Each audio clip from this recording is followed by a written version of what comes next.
Hello, everyone. A very warm welcome to Plain Tear. So, first of all, thank you for those who came today because I know a lot of Peradeniya people have exams. So, thank you so much for joining, those of you who have joined today.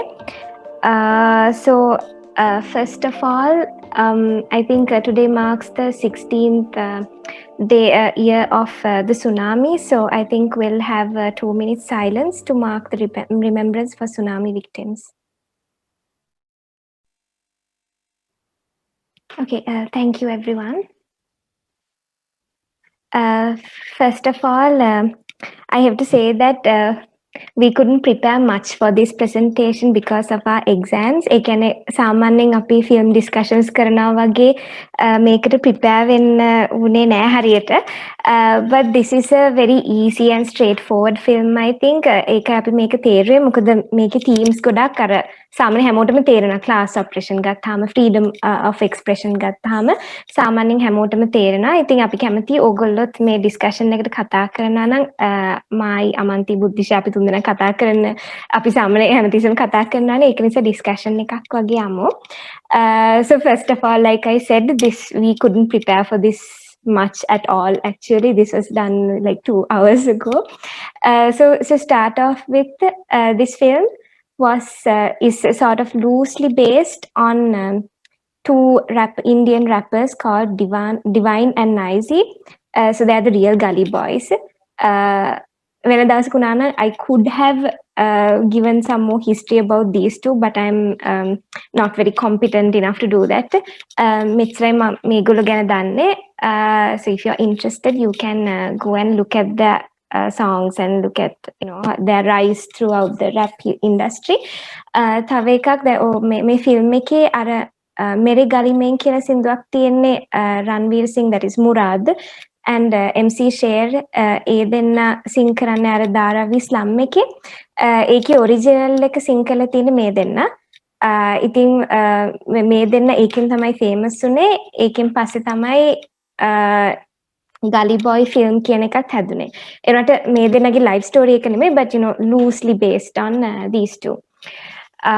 So අපි වෙනද වගේම එක එක themes වලට slides බෙදලා තියෙන්නේ. ඒ විදිහට අපි යමු. ඊට පස්සේ මේ ඒ themes වලට ඕගොල්ලන්ට discussion එකට contribute කරන්න පුළුවන්.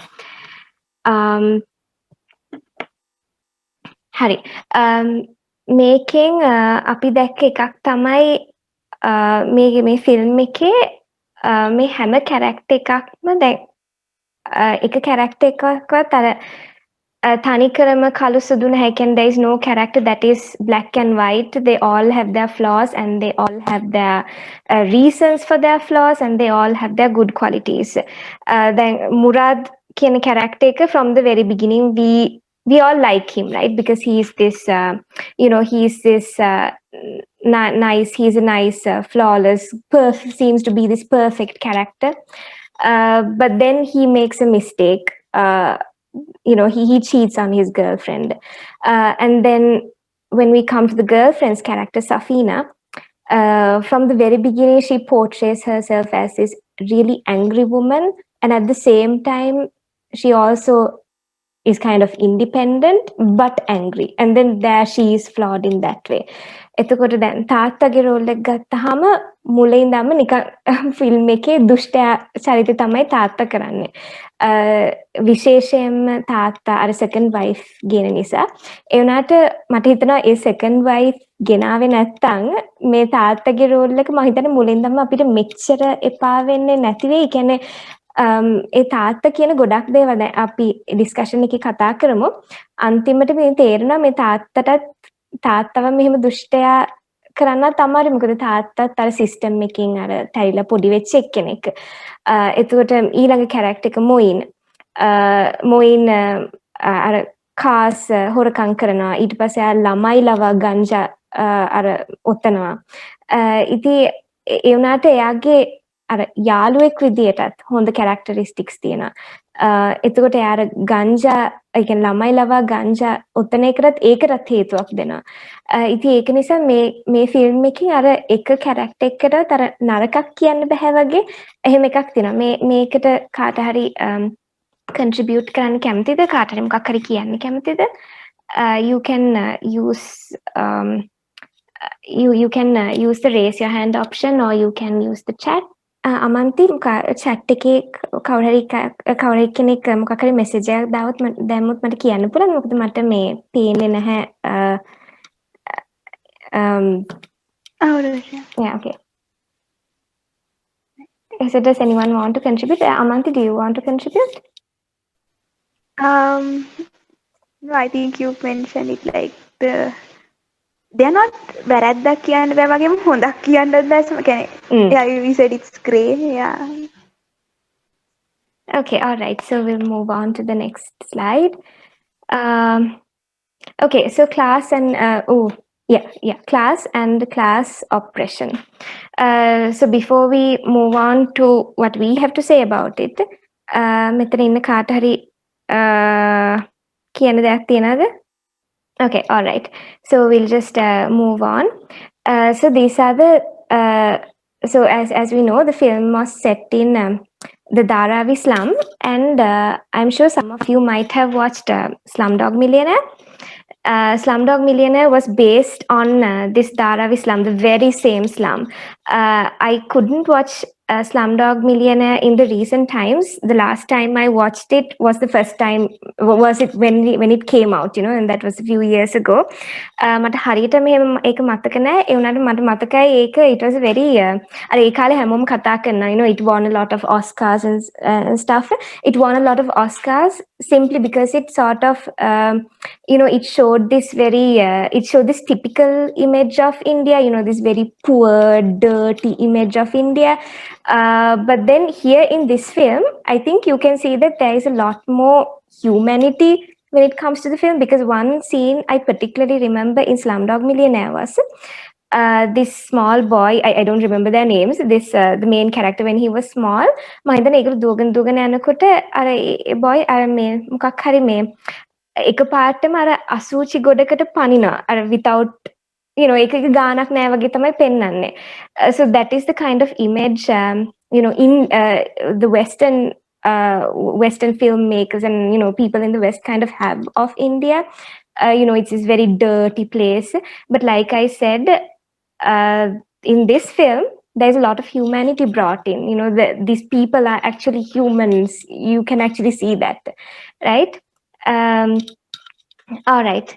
So once again, I have to apologize. We couldn't prepare for this presentation much because of our exams. This was a very hastily done presentation, so I'm not sure if we'll be coherent in our ordering as well. So we'll move on. Okay. This was an interesting scene, right? If you have watched it, so if you haven't watched it, so this Dharavi slums. So apparently, even in real life, there are you know, tours for foreigners to come and look at these slums. And if you can remember, or if you haven't watched it, what basically happens is මෙහෙම foreigners ලා වගේක් ඇවිල්ලා ඒගොල්ලෝ හැමතැනම photos ගන්නවා. දැන් මේ චූටි ගෙවල් නේ තියෙන්නේ අර මිනිස්සු 10ක් 15ක් විතර එකම ගෙදරක ඉන්නේ. ඊට පස්සේ ඒවල ඇවිල්ලා photos ගන්නවා. Oh, this is so small, everyone's living here, all of them together. එන්නේ වගේ අර නිකන් සත්තුන්ව බලන්නවා වගේ zoo එකට ඇවිල්ලා photos ගහනවා. ඊට පස්සේ the interesting thing is දැන් මේකේ පෙන්නන හැටියට දැන් සාමාන්‍ය දැන් Slumdog Millionaire වගේ හොම පෙන්නොත් මං හිතන්නේ නිකන් පෙන්නයි these slum dwellers, they are like very oppressed, and ඒගොල්ලෝ නිකන් බලාගෙන ඉන්නවා අරගොල්ලෝ ඇවිල්ලා ෆොටෝස් ගන්න. එනකොට මෙතන තියෙන හොඳ වැඩේ, මෙතන ආච්චි අම්මා මේ මුරාද්ගේ ආච්චි අම්මා කියන මුරාද්ගේ ආච්චි අම්මා මේ සල්ලිත් ගන්නවා, අය කරනවා.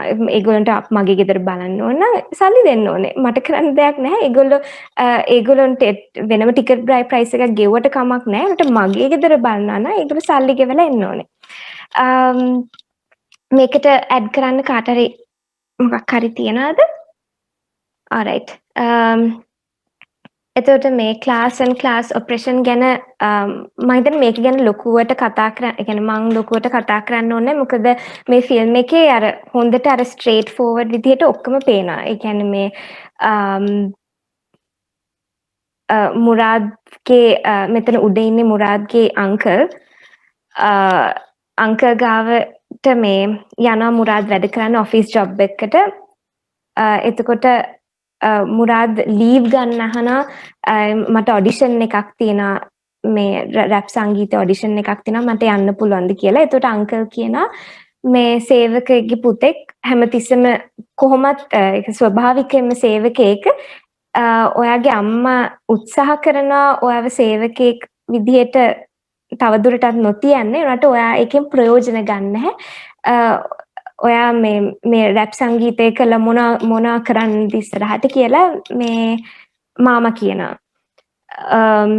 එතකොට දෙවෙනි පික්චර් එකෙන් if you have watched the film you might remember that this that Murad has to take the job of a driver to fulfill to sort of fill the vacancy that comes when the father meets with an accident and breaks his leg. So basically the father has an accident, breaks his leg, and then he has to stay in bed for 6 weeks.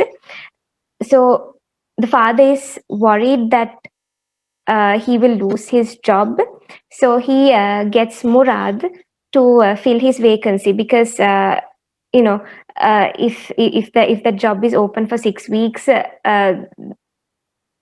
the people in the house would take another driver, and they might not take Murad's father back, and so on. These are like very real problems that we have in the world, right?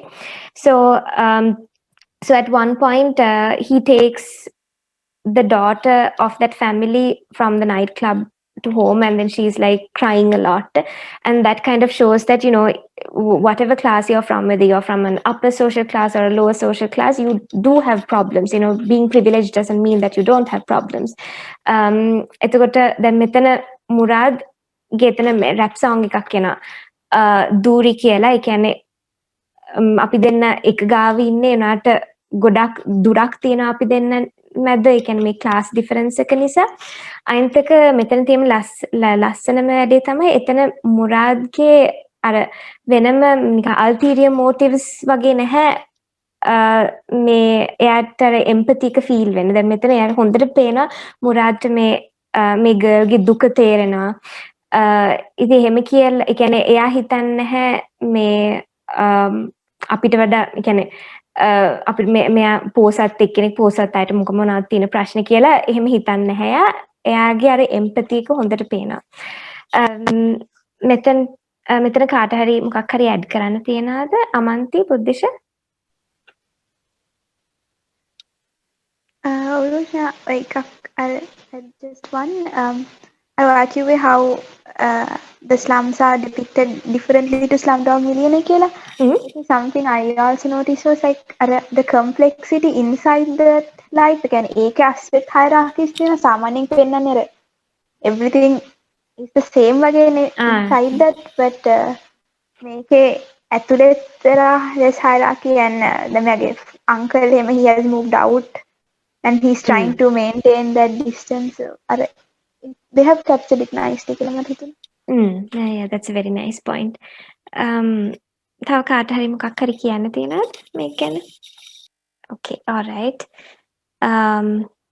හරි මේක අමන්ති කියපු එකත් මේකට ඒ කියන්නේ දැන් මෙතන ඊට පස්සේ මුරාද් එයා රැප් සංගීතය කරන්න යනකොටත් එතනත් දැන් රැප් කියන එක මේ ෆිල්ම් එකේ හැටියට it's this way to sort of go out of those class boundaries and stuff, right? එතනත් ගිහිල්ලා he has to face discrimination. මේ boy කෙනෙක් මෙයාව පල්හැට කළාම දාන simply because he is from the gully, from the street. දැන් එහෙම කියලා දැන් දැන් Murad is someone from the street, right? දැන් එහෙම කියලා දැන් අතර අමන්ති කියපු එකම තමයි. දැන් එයා successful උනායින් පස්සේ there are some people that he doesn't want to associate with. For example, Moin. So Moin says the Moin he is the one who steals cars and deals with ganja and so on. He's this sort of shady character whose life is like he survives by doing a lot of crime, right? එතකොට දැන් මොයින් මෙයාගේ හොඳ යාළුවෙක්. ඒ වුණාට අර successful වුණායින් පස්සේ අර ඒගොල්ලොන්ගේ තියෙන පාටි එකට එහෙම මොයින්ට එන්න කියන්නේ නැහැ. ඉතින් මොයින්ට මේක හොඳට තේරෙනවා. So at one point he says, I deserve to be invited to the party with your English talking gang. අමන්ති මේ අමන්ති ඔයාට මේකට මොකක් හරි ඇඩ් කරන්න තිබ්බනේ අර මේ how it is a stereotype that people forget their roots. Would you like to talk about that? Oh yeah. So I thought about it in two ways. එකක් තමයි that උඩට යන්න when you get all the fame and everything, they kind of forget the roots. Forgetම නෙමෙයි කියන්නේ they get like sucked into that bubble. ඊට පස්සේ අර පරණ යාළුවෝ පරණ ඒවා අමතක වෙනවා. ඒ අමතක වෙනවටත් වැඩි මම හිතන්නේ ඒගොල්ලෝ distance එකක් maintain කරන්න හදනවා. ඒක එකක්. අනිත් එක I saw a problem with the production. මොකද ඒ idea එක හැමතැනම කියනවා වගේ එකක්. ඒ කියන්නේ ගොඩක් films වල success stories වල එක තැනක එනවා that person kind of forgets and then something happens to remind them and then they go back. Yeah. Yeah. So those are the ones I wanted to add. Thank you Amanthee. තව කාට හරි මොකුත් මේ කියන්න තියෙනවද? රෝචන මම තව ඩීකින් කතා කරන්න අපි ඉස්සරහට යමු. හරි okay. හරි මෙතන I really like this scene. දැන් මේ පොඩි ළමයි ලවා මොයින් කියන කැරක්ටර් එක එයා ගන්ජා උතනවා. එතකොට මුරාද් රන්වීර සිංගේ කැරක්ටර් මේන් කැරක්ටර් එක මුරාද්ට මේකට හොඳටම තරහා ගිහිල්ලා ඇවිල්ලා මොයින්ට ගහනවා මම කිව්වා මේ ළමයිව එකතු කරලා මේ වගේ වැඩ කරන්න එපා කියලා. ඒ කියන්නේ ඔයා කමක් නැහැ ඔයාට ඕන දෙයක් කරගන්නවා කාස් හොරකම් කරන්න ඒව ටික කරන්න ඒනට ළමයිව එකතු කරලා මේ වගේ දේවල් කරන්න එපා කියලා. ඒතර මොයින් කියන එකක් තමයි ඉතින් මම මොනවා කරන්නද ඇයි මට ගහන්නේ ගිහිල්ලා මේගොල්ලව මෙහෙම abandon කරපු අයට මොකක් හරි කරන්න කියලා. දැන් මේ වගේ කැරක්ටර් එකක් සාමාන්‍යයෙන් ගත්තාම දැන් අපි නිකන් නගර පැතිවල කට්ටිය නිකන් middle social class එකේ කට්ටිය මේ වගේ මිනිස්සුන් දිහා හරිම අර පහත් විදියට තමයි බලන්නේ මේගොල්ලෝ හරිම නරක වැඩ කරන්නේ society එක විනාශ වෙන වැඩ කරන්නේ ඒ වුණාට ඇයි ඒගොල්ලන්ට එහෙම කරන්න වුනේ ඒ ප්‍රශ්නෙත් මෙතනින් මතුවෙනවා. ඒ කියන්නේ like everything is morally grey, nothing is black and white කියන එක. මේ වගේ society එක මේ slum society මේ ධාරාවි slums වල මේගොල්ලොන්ට මෙහෙම කරන්න වෙලා තියෙන්නේ ඇයි? You know ඒ වගේ team එකකටත් මේක යනවා. Does anyone want to say anything at this point? Yeah, Rochana, and how when he goes to jail and he asks Murad to look after the kids, I found that also interesting. Yes. They are not just business assets or something. කියන්නේ නැති වෙලාවේ business එක කරන්නත් නෙමෙයි කියන්නේ මේ just to check on them වගේ and that was yes yeah and also එතනත් like a lot of people I think this film tests the stereotype the inherent biases of the audience මොකද එකපාරටම අපිටත් නිකන් හිතෙන්නේ දැන් මෙයා blackmail කරයිද මුරාද්ද and stuff like that but then he's very loyal to his friend and එයා කියන්නේ මම කියන්නේ you go and do your stuff win the money and all of that he's like a very good friend Mahitane Lion V has put a comment. English speaking gang. I find this interesting because that there also English plays a major role for one to be powerful. Yes. Thank you, Lion V. Yeah, because Moin he doesn't speak English. At least like Murad, I think he can actually speak English. He goes to university and all of that, and he studies in the English medium and he has conversations in English. Hi Amanthee, would you like to talk about this one? Oh yeah. So here, Roja, you tell your side after I finish. Okay. We can talk both ways. What I felt was like in this and in most others that show the poor people, underprivileged class, there's always this rich person, either from a different country, නැත්නම් ඒ රටේම someone from a upper class. ඒගොල්ලෝ ඇවිල්ලා they give these people quote unquote chance and ඒ හරහා තමයි මේගොල්ලෝ උඩට යන්නේ and you know ඒක I found that a little problematic. කියන්නේ අර ඒගොල්ලෝගෙන් උඩට යන වට වැඩිය අර there has to be someone who help these poor people වගේ idea එකකුත් තිබ්බා but Rochana you had No, I agree with you. I definitely agree with you. At the same time, I feel like, but these people, it wasn't completely only because of Sky and her team that they rose. But then, like, even before that, they themselves went and recorded in the studio and they made a video that became very famous. And that is how Sky saw them in the first place. So I think, Sky's thing was just an added thing. And they could have anyway become famous වගේ එකක් කියලා මට හිතුණා.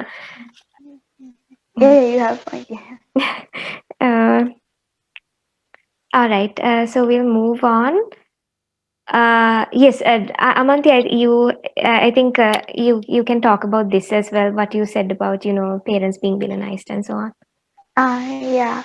Yeah, මේකේ like Rochana මුලදී කිව්වා how the father is kind of showed as the villain. කියන්නේ කතාවේ දුෂ්ටයා විදිහට. I don't agree with his relationship with the mother and the other woman. All of that is true, but එයා මුරාත් කියන එකේ මට හිතුණා එයා කියන එකේ ඇත්තටම ඇත්තක් තියනවා කියලා. ඒ කියන්නේ yes, on the outside, කියන්නේ එකපාරට බලද්දී he's crushing Murad's dreams and ask him not to be passionate. All of that is yes, and that is not very supportive. හැබැයි මෙයා කියන්නේ දැන් given their situation, එයාගේ job එක ගැන මුලදී පෙන්නනවා how risk කියන්නේ කොච්චර ඉක්මනට job එක නැති වෙන්න පුළුවන්ද ඒ වගේ condition එකකදී he wants his son to go and get a job that has job security and financial security. All he's asking him to do is that. It is අන්තිමට you see him supporting the son when he proves himself in that concert thing. So ඒකේ I felt like කියන්නේ unnecessarily villainize කරලා තියෙනවා father. Even the mother of what's her name? Safina. ඒකේ she is also shown as this villainous woman. හැබැයි එයාත් ඉතින් යා කරන්න හදන්නේ අර daughter structure එකට ඔබන්න so she won't get left out or something. In the process she crushes the dreams, yes, but I feel like ඒගොල්ලෝ too much villainized. They do have a point sometimes. I like what you said, the structure එකට ඔබන්න. That's a very nice way of putting it. ඒකයි අමන්ති ඔයා කිව්වේ like now he became successful but he is only one person. Oh yeah. Can you explain? Yeah. So මේකේ දැන් කතාවේ they are following his success and he becomes this 1 in 50 people to perform and 1 in 50 to win that million. ඒ වගේම ගොඩක් අය try කරානේ from the slums also and they didn't go all the way. So දැන් මේ තාත්තා ඇතරම කතා කරන්නේ එතන ඉඳන්. ඒ කියන්නේ what if you try and you don't go all the way and in the process you lost your job also. So then what? Then how are you going to survive? So it's great that this guy made it, but I think the father is looking from that perspective and he's talking. So I think Amanthee will watch that part as well because I found that to be a very emotional scene. So we'll watch that. Just give me a second. Amanthee, do you see the full screen of the film or? Yeah. Okay, all right. I'll play it then. What Amanthee said about how the father, you have to judge the father from where he's coming from, and the මේ scene එකේ පේන දැන් ඇත්තටම එහෙම කියලා දැන් අපි රන්වීර්ටත් support කරන මුරාද්ටත් සපෝට් කරනවා එනකොට fatherගේ fatherගේ point of view එකක් පේනවා. ඉතින් ඒක නිසා so that's one of those very interesting scenes where you have both perspectives together. All right. මේක ගැන කාට හරි මොකක් හරි කියන්න තියෙනවද? And Gayatri has something to say. Don't we all villainize our parents even in real life, not just in movies? Yeah. So this is, I think, like I mean, it's a lesson for all of us to look at where our parents are coming from because we tend to, I mean, some of us tend to blame our parents for a lot of things. but then, given their circumstances and what they have gone through in life, we have to take into account all of that. Oh, රෝජනා okay, Buddhisha. රෝජනා මට මුලින්ම කියන්න ඕනේ මේ දවස්වල ඇත්තටම ලොකු වෙලාවක් හම්බුන්නේ නැහැ වෙනදට වගේ ෆිල්ම් ඩිස්කෂන් එකට එනකොට කලින් ෆිල්ම් එක බලන්න. ඒ වුණාට දැන් ඔයා පෙන්නපු කොටසත් එක්ක මට එකපාරට ඔලුවට ආපු අයිඩියා එක තමයි සාමාන්‍යයෙන් මේක මම හිතන්නේ මේ වගේ කියන්නේ ස්ලම් එකක්ම වෙන්න ඕනේ නැහැ. මං හිතන්නේ පෙරදිග මට හිතෙන විදිහට මේක පෙරදිග සමාජවල ගොඩක් වෙලාවට සාමාන්‍ය දෙයක්. මේ අර ජෙනරේෂන්ස් දෙකක් අතරේ විශේෂයෙන්ම මේක මං හිතන්නේ ගෙවල් වල මේ තාත්තලා පුතාලා අතරේ ඒක පෞද්ගලිකව මමත් අත්විඳලා තියෙනවා. ඒ කියන්නේ සමහර දේවල් සම්බන්ධව ඇති වෙන මත ගැටුම් ගොඩක් වෙලාවට ඒ කියන්නේ අර රෝචනා අන්තිමට කිව්වා වගේ දැන් අපි මේ දෙපැත්තෙන් බැලුවහම සමහරවිට දෙපැත්තම ඇත්ත කියලා අපිට හිතෙන්න පුළුවන්, සාධාරණයි කියලා හිතෙන්න පුළුවන්. ඒක තියෙනවා. මට හිතෙන්නේ දැන් අර ඒ වගේ හරි සූක්ෂම දේවල් පවා ගලි බොයිගේ කියන්නේ සාමාන්‍ය මේක අර ඊටාම් සුන්දර විදිහට මවලා පෙන්නන්නේ නැතුව ඒක පෙන්වන්න උත්සාහ කරනවා. මට හිතෙන්නේ මේක අර මේ වගේ සමාජයක තියලා පෙන්නුවාට මම හිතන්නේ මේක මම දන්නේ බටහිර සමාජය කොහොමද කියලා. පෙරදිග සමාජවල මං හිතන්නේ අපි වෙන ෆිල්ම්ස් ගත්තත් ඕන තරම් දකිනවා මේ කාරණාව. අපි මේ දැන් බලපු කාරණාව නිතර සිද්ධ වෙනවා. හැබැයි ඒ දෙපාර්ශවයටම මොකක් හරි සාධාරණ හේතුත් ඒකට තියෙනවා. මං හිතන්නේ මේක ඉස්සරින්දම්ම මෙහෙම වෙන එකක් නේ. කියන්නේ අපිත් මේක සමහරක් වෙලාවට මුහුණ දෙනවා. සමහරක් වෙලාවට ඉස්සරහට අපිත් එක්ක අපේ දරුවෙක් වුණත් මේකට මුහුණ දෙන්න ඉඩ තියෙනවා කියලා. Buddhisha. Thank you. ඒකයි තව මේ අමන්ති මම සෆීනගේ පේරන්ට්ස් ලව ගැන කතා කරපු එක ගැනත් මට කියන්න ඕනේ. දැන් ඇත්තටම දැන් මේ මුරාදුයි සෆීනයි දෙන්නම මුස්ලිම් ජාතික දෙන්නෙක්. දැන් ගොඩක් අයට අර අයිඩියා එකක් තියෙන, ඒ කියන්නේ ගොඩක් අය හිතාගෙන ඉන්නේ අර මුස්ලිම් කාන්තාවක් විශේෂයෙන් වුණාම, මුස්ලිම් කාන්තාවක් වුණාම අර තැරිලා පොඩි වෙලා එහෙම වෙලා ඉන්න එක්කෙනෙක් කියලා. ඉතින් ඒ කෝණයෙන් දකින්න එක වැරදි.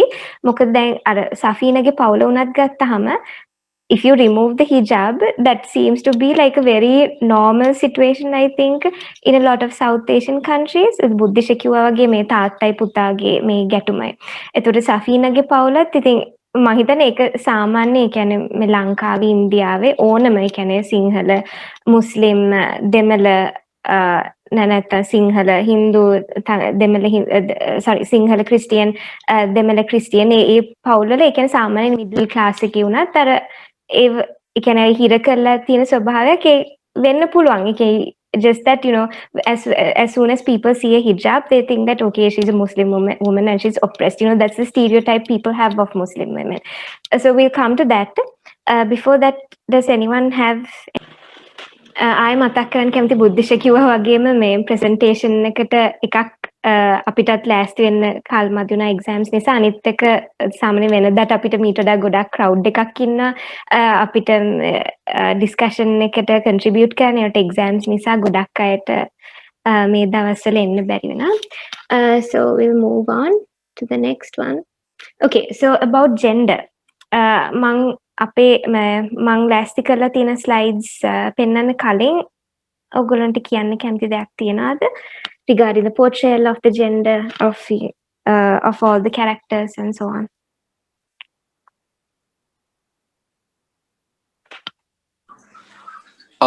රෝචනා මම දන්නේ මම කොච්චර දුරට නිවැරදිද කියලා. උනාට මම මෙහෙම දෙයක් කියන්නම්. ගලි බෝයි එකේ ගත්තාත් මං හිතන්නේ මේ ජෝන්ර් එකේ තවත් ෆිල්ම්ස් ගත්තත් ගොඩාක් වෙලාවට අපි දකින දේ තමයි අර අපි කතා කරා මේ පහුගිය සතිවලත් අර කම්පියුටර් ගේම්ස් ගත්තොත් ඒවා බෝයිස්ලා ඒ වගේ මට හිතෙනවා මේ රැප් කියන ඒකත් කොටු වෙලා තියෙනවා බෝයිස්ලාට කියලා. ඒ වගේම මේකේ ගංජා එහෙම ගත්තාම මම දකිනවා කියන්නේ මේ ෆිල්ම් එක තුලත් ඒක තියෙනවා. ඒ කියන්නේ පැහැදිලිව වෙන් කරලා මේක පිරිමි අය තුල වගේ ගතියක් මට හිතෙනවා තියෙනවා කියලා. සහ මේ જાතිය ගොඩක් ෆිල්ම්ස් වලත් ඒක දකින්න තියෙනවා. ඒක එහෙම්මම නැහැ. මොකද ලංකාවෙත් ඊට ඒ කියන්නේ අපිට උදාහරණ තියෙනවා. එහෙම නැති වෙන අවස්ථා මං කැමති ඒ ගැන අවධානය යොමු කරන්න.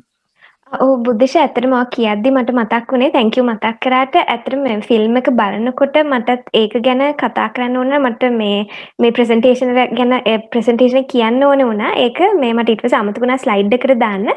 ඇත්තටම මේ ෆිල්ම් එකේ අර ඔඩිෂන් බුද්ධිෂ්ට මතක නම් ඔඩිෂන් සීන් එකේ ඒකේ ජජ් කෙනෙකුට ඉන්නේ ලේඩි කෙනෙක්. එතකොට මේ ඒකේ අර පාටිසිපන්ට්ස්ලත් කම්පිටිටර්ස්ලත් එක්කෙනෙක් දෙන්නෙක් විතර ඉන්නවා ගර්ල්ස්ලා.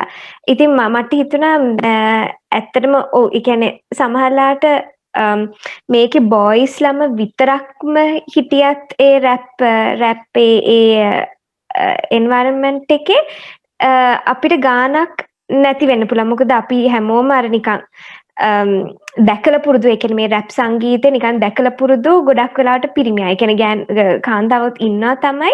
ඒ වුණාට අපිට එකපාරටම ඔළුවට රැප් ඒ කියන්නේ රැප් කියද්දි ඔළුවට එකපාරටම එන්නේ පිරිමි එක්කෙනෙක්. ඒතකොට සමහර වෙලාවට මේ ෆිල්ම් එකේ පුරාට මේ රැප් කරන අය පිරිමි අය විතරක් හිටියත් අපිට ගානක් නැති වෙන්න තිබ්බා. ඒ වුණාට අර මේ මම දැක්ක ලස්සනම එකක් තමයි එකක් මං කිව්වේ ජජ් හිටිය කාන්තාවක් ආයෙ තව දෙන්නෙක් තුන් දෙනෙක් විතර හිටියා ගර්ල්ස්ලා ඒ කම්පිටිෂන් එකේම. ඉතින් ඒක දාපු එක මං හිතන්නේ ගොඩක් වැදගත්. Lanvi says, I'm sorry, I would have loved to comment, but I have not seen the movie. So I hope that you will watch the movie if you can, Lanvi. It's a very interesting movie. Okay, so we'll move on. So the director of this film is a female, Zoya Akhtar. And I wanted to bring this in because this is very important. There are some scenes in the film maybe as boys, it's understandable that you might not realize some of these scenes that are very important to girls, but there are some scenes where it's kind of really obvious that it was a female director who, directed these scenes. We'll come to those. And why I'm mentioning this is because, it's important to have female representation because if you came for Amanthee's presentation last week, women in military history, and she talked about how military, we usually see the military as a male field, and that's okay because usually, I mean, that's what happened throughout most of history. But then, history is usually very one-sided. I mean, it only talks of like one half of society, and then the other half of society you don't really know much about it. And that applies when it comes to films as well. For a long time we have had films made by male directors, and as females also we have kind of we kind of go with this whole male narrative, but then we actually see a difference when it comes to films that are made by female directors. And this is not a fault of male directors. Please don't think that we are blaming male directors for not, incorporating a female perspective. Just that, it's important to have female representation as well. So we'll move on to the three characters. Then Safinaගේ role එක මම ඉස්සෙල්ලා කිව්වා වගේ අපි සාමාන්‍ය මුස්ලිම් කාන්තාවක් දැක්කම හිතන්නේ තැරිලා පොඩි වෙලා ඉන්න කෙනෙක්. ගොඩක් අය එහෙම තමයි දකින්නේ. ඒ වුණාට දැන් මේ ෆිල්ම් එකේ මම එක දැක්ක හොඳ මේකක් තමයි ඒ ස්ටීරියෝටයිප් එකේ මුස්ලිම් කාන්තාවේ ඒ ස්ටීරියෝටයිප් එක මෙයා ඒකෙන් අර මිදෙන්න හදනවා. ඒ කියන්නේ දැන් she gets angry and she knows how to speak up for herself and stuff like that. This girl, Sky, right? Yes, Sky. So she's played by Kalki Queshlin.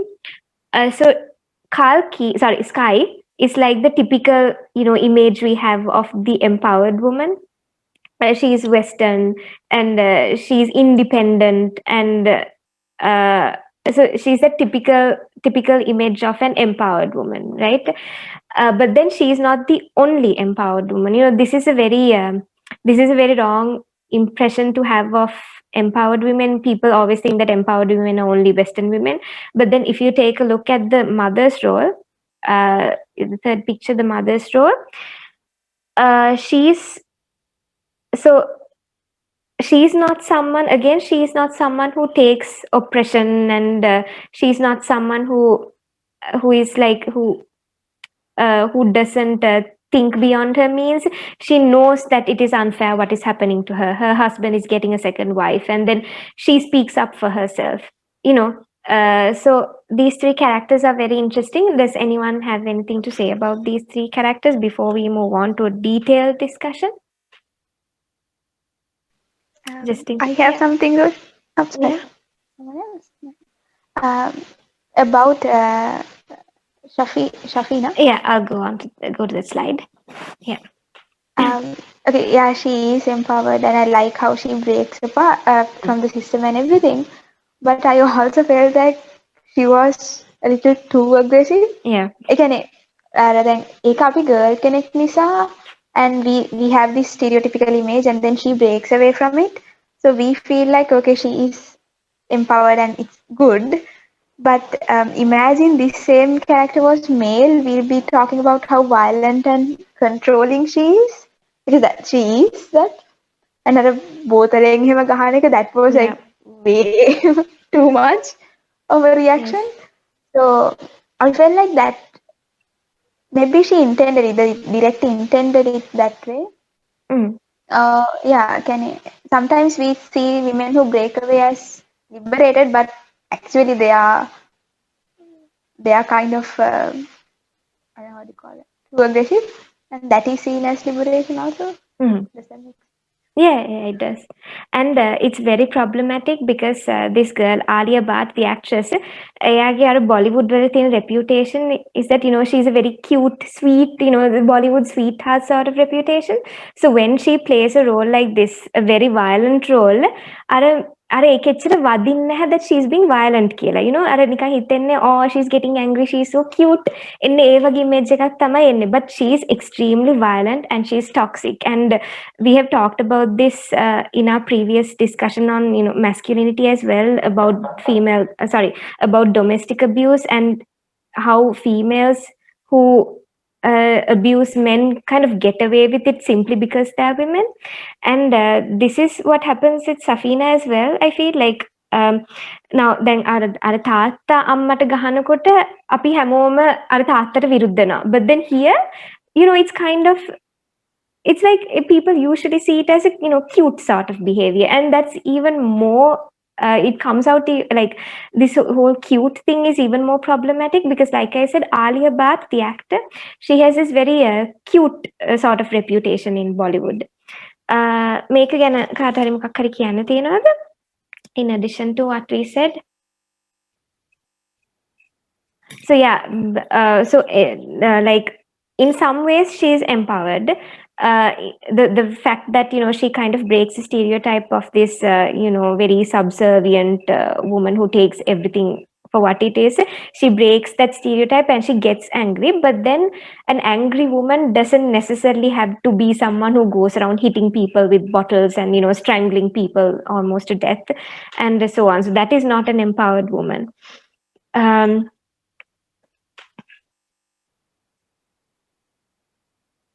Yeah, okay. So we'll move on to the next. So Sky's character. Okay, so Gayatri says, I haven't watched the movie, so I'm not sure how much correct my input is. But when coming from an oppressive environment and trying to break it, I think aggression comes together with it.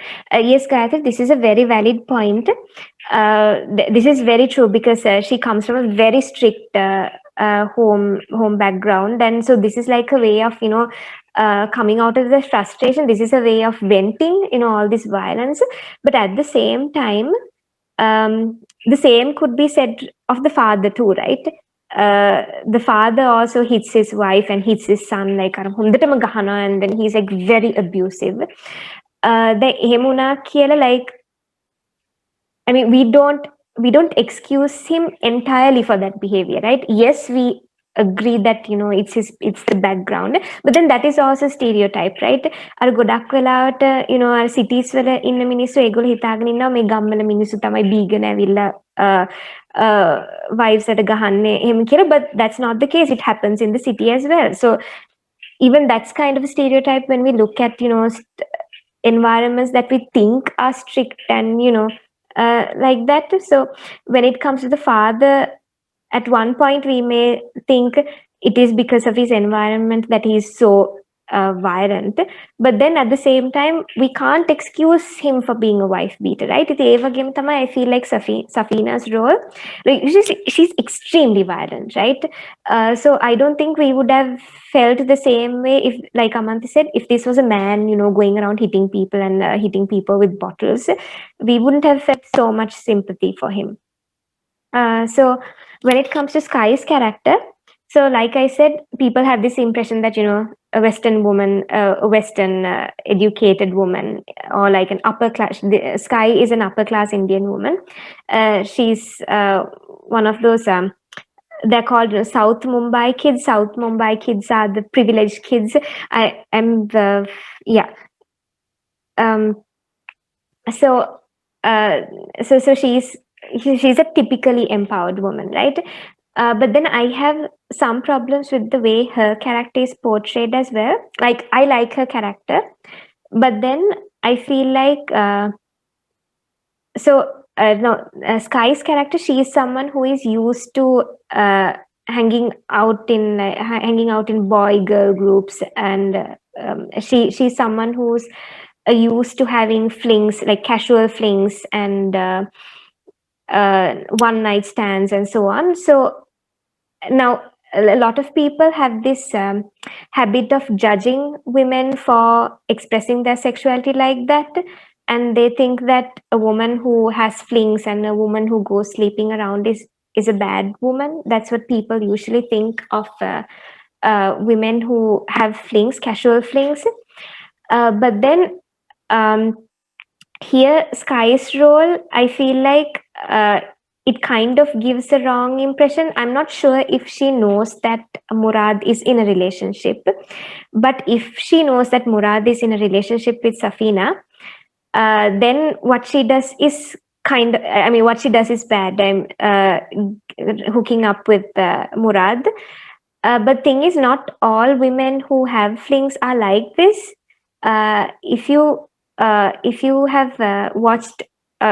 you have read the novel Gamperaliya, we discussed it for our movie discussion as well.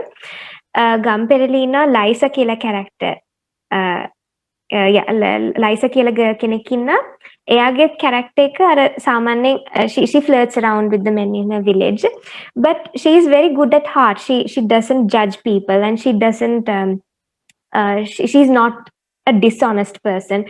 Even Sky's character, she is like a very good-hearted person, right? She doesn't even when Safina hits her with a bottle, she doesn't. She knows that, okay, part of it is my fault, and I'm not going to file a complaint against Safina, and she's very good-hearted. So I think like we have to be very careful when we read characters like Sky's character, because a lot of people, like, automatically they think that a woman like this is a bad character or bad woman and so on. Does anyone want to add anything at this point? Please do. I feel a bit lonely today, actually, because usually we have a lot of comments and a lot of people speaking at our movie discussions. So if anyone can speak, it would be nice. I'll add something to this. Okay. It's just something that came up when you were describing her character. The hookup thing. So there, Murad, can imagine she didn't know, or even if she didn't know that he was in a relationship, Murad is the one who is in a relationship. Yeah. So I felt like he should have been the one that got hit in the head, if anyone was going to get it. Not that I'm justifying it. Yeah. God, no. Yeah, I think so. Second time he says no, yes, but Atana he just goes with it. So I found that like the blame's on him too. Yeah. And I think because she's used to hanging out with boy in like predominantly boy and girl cliques, I think she probably might have thought that Safina was also just a friend, right? If Murad didn't explicitly say that this is my girlfriend killer, she must have just thought that this girl is a friend of his. ඒකයි දැන් මුරාද් ගැන කතා කරපු නිසා දැන් මුරාද්ගේ character එකත් like from the very beginning he is like this perfect boyfriend, and he's a kind of boyfriend that we would like to have sort of. And then then he gets into a hookup with Sky, and then our image of him is kind of shattered. I feel like that is also purposeful. මොකද එතනට යනකම් මම personally I was like මුල ඉඳන්ම I was like really shocked with the way the Safina was acting, and මට නිකන් හිතුනේ අනේ පව් මුරාද් මේ වගේ girlfriend කෙනෙක් එක්ක ඉන්න එක. That was my immediate response when I saw the two of them. But then when Murad has his hookup, then I started changing, like my feelings towards him started changing.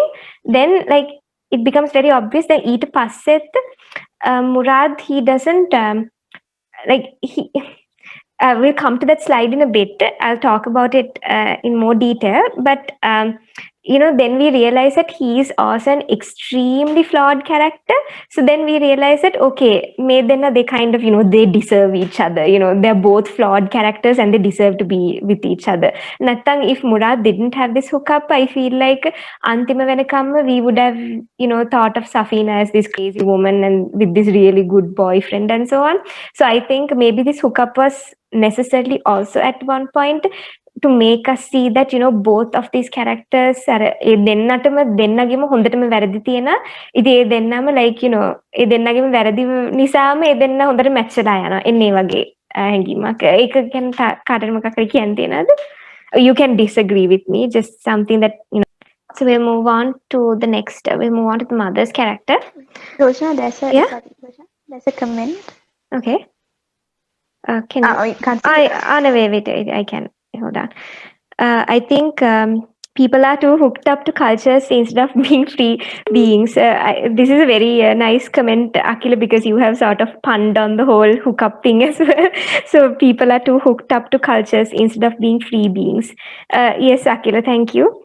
And also like people have this image of hookups as, like I said, as is bad things, but as long as you're honest to people, as long as you don't purposefully lead them on, and if you're not cheating on anyone, then it's fine.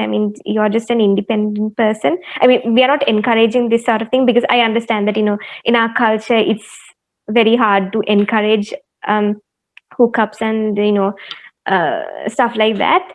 But then at one point, at least even if you don't want to engage in hookups, at least be okay with other people doing it, because it's their lives. Yeah.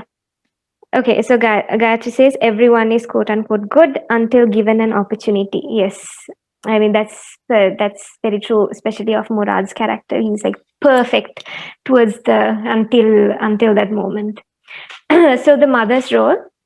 So like I said, mother is also not, she is not this typically oppressed woman who, listens to whatever her husband has to say and so on. She knows that what's happening to her is wrong, and she knows that she has to get out of it. මේක ගැන කාටරි මොකක් හරි කියන්න තියනවද? හැබැයි මෙතනින් like there is another problem I have with this portrayal.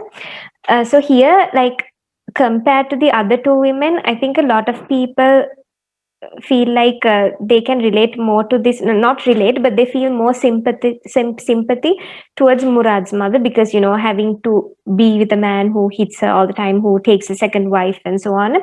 But then අපිට මතක තියාගන්න ඕන එකක් තමයි අර මෙච්චර දුර දිග යන්න ඕනේ නැහැ for us to feel sorry for a woman who is woman or man who is in an oppressive environment. ඒ කියන්නේ දැන් ගොඩක් වෙලාවට මේ වගේ රෝල් එකත් එක්ක මිනිස්සු සිම්පතයිස් කරන්නේ අර මෙයා මෙච්චර කල් ඉවසගෙන හිටියා ඉන්නේ ඒක නිසා හොඳයි වගේ එකක් තමයි ගොඩක් අය හිතන්නේ. ඒ වුණාට අපි මතක තියාගන්න ඕන එකක් තමයි ඒ ඉවසගෙන ඉන්න ඕන එකටමත් නෙමෙයි, but the very fact that she wanted to come out of it, that is what we should appreciate.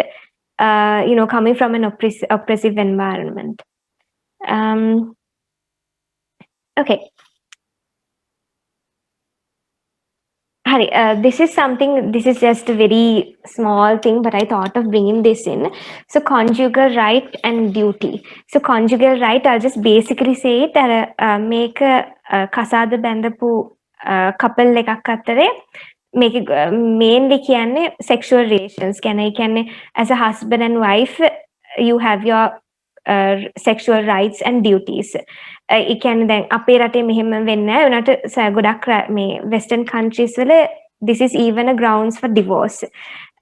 If you're not getting fulfilling sex in the marriage, then you can file for divorce potentially. And US wala, I'm not sure, I really don't know how it's happening in Sri Lanka, but US wala prisons walatte you can, if you're married and if one of the partners is in prison, you have every right to get your partner to come to the prison and have sexual intercourse. That's part of your human rights. So what I've noted here is conjugal right and duty. අයිතිවාසිකම සහ යුතුකම මේක ගැන කාටට කියන්න මොකක් හරි එකක් තියෙනවද, at least based on the pictures that I've uploaded on the presentation. So basically මේ අම්මා තාත්තට බයිනවා මේ you brought a second wife, you brought a woman to replace me in the marriage bed කියලා. එතකොට තාත්තා කියනවා මේ ඔයා කොහොමද ඔයාගේ වැඩක් තිබ්බ නැහැ කියලා. And then අම්මා කියනවා like, did you ever learn how to touch me? So does anyone want to say anything at this point?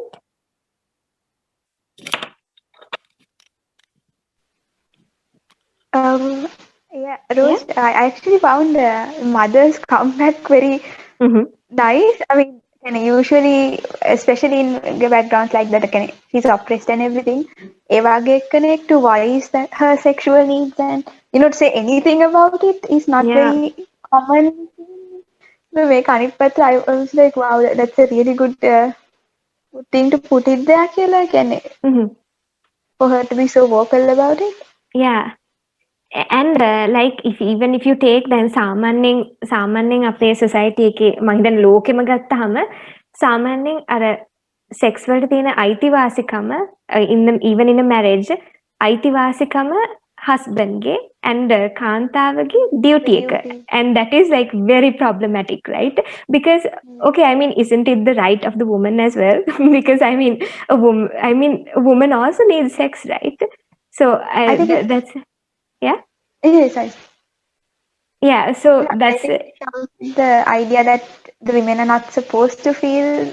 Yeah, because women are supposed to be, I don't know, they're like supposed to be asexual or something, like and like she's supposed to only I don't know if like people actually think of women as people who can enjoy sex. I mean, yes, I mean, like when you talk about like in like liberal if you talk about sex liberally, then yes, people do talk about women and their sexual needs.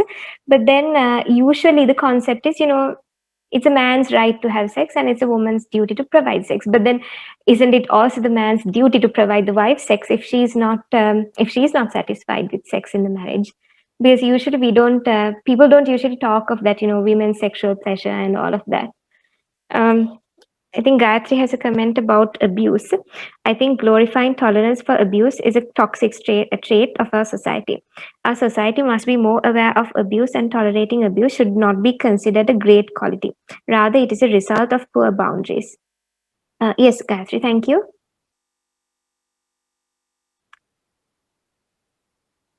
Does anyone else have anything to say at this point about this particular slide or in general, I mean, gender? Again, okay, so we'll move on. Yeah. Well, I think even today, even in the West, there's a lot of misconception about female sexuality all over the world. So it's like, this has been following for centuries and still it's there. Yeah, yes. And like I don't know, like people talk so much. I mean, again, I'm not really sure because so my research is in this area, so I don't know if I'm more exposed to this kind of thing. But then I've kind of noticed that, I mean, people don't usually talk about the female orgasm and all of that when it comes to female sexuality, and it's always about, women are not as Gayatri said, women are not seen as sexual beings, and people kind of completely ignore this side to sexuality. Yeah, Gayatri, do you have anything to say? Yeah, like very recently, I read a poem. It was by some in Facebook, so it was about like how women should be respected, and how women should be respected. But the entire poem was about like how a man seeks pleasure from a woman, and hence the women like how a man seeking pleasure from a woman is like, it has been portrayed, and then in the end it is about men gets all of these from women, so women should be respected. But the other side of the coin was not there, like it was like a woman is entirely there for Yeah, just to provide sexual. Yeah. Okay, thanks, guys. Thank you. Okay. So these are these podi scenes. Apita itune nikan. It's very obvious that a woman made this film. So we talked about all this, gender fluidity and masculinity itself being fluid and so on. I think this was like a very interesting scene where all this Murad driver job got time pass. Metan me anit hamom drivers a kata karna පරිප්පු හදන හැටි. ඊට පස්සේ පරිප්පු හද එක්කෙනෙක් කියලා දෙනවා මෙහෙම තමයි පරිප්පු හදන්නේ. හරියම ලේසි. ඊට පස්සේ අනිත් එක්කෙනා කියන මම නම් කවදාවත් ඒක හරියට ගන්න බෑ කියලා. ඊට පස්සේ ඒ කියලා දෙන මනුස්සයා කියන ඔයාට ඕකවත් කරගන්න බැරිද? ඒක කොච්චර ලේසි දෙයක්ද? එහෙම කියලා ඒ වගේ so kind of එතන අර වෙන්නේ අර shaming the other person for not knowing how to cook, and this was like a very interesting scene because it's really obvious that a woman made this scene. Because this is what I mean, this kind of thing, it happens in society. We do see men who cook, just that when men make films, men don't usually add those things, because cooking is seen as a woman's job, so men don't usually bring those scenes when they make films. But then this usually happens in society. We know men who cook, and we know men who talk about these things, and it was very interesting that this scene was brought in. Amanthee, do you have anything to say about this? No, Rochana, you said. Okay, all right. This is also a very nice scene. I think we'll just play that scene. I just have this scene to show, so we'll play that scene as well. Okay, I'll show it.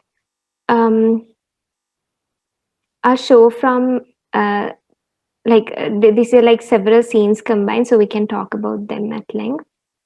So I'll stop it there. So basically, then what I found interesting was that this man, this friend Moin, he